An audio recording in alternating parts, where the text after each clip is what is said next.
Tanghaling tapat. Sobrang init.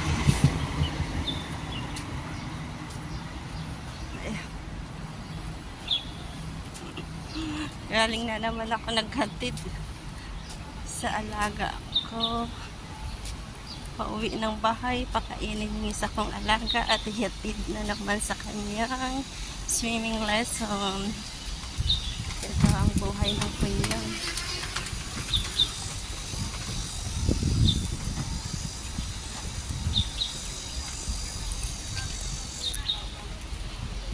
Para sa pamilya, kakayanin.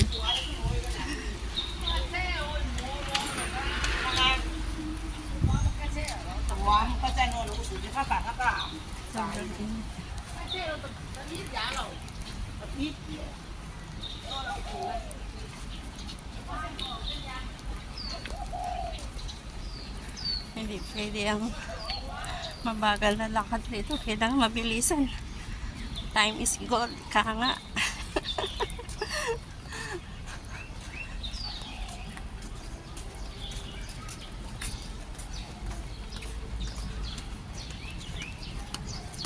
Akala ko pagpunta ko rito sa Hong Kong, puputi ako. Hindi pala. Akala lang pala. Araw-araw maghapon sa labas, mangingitim na ako nito. Itim na nga. Mas lalo pang mangingitim. Ay, akala lang pala yung magiging puti. Magiging itim pala.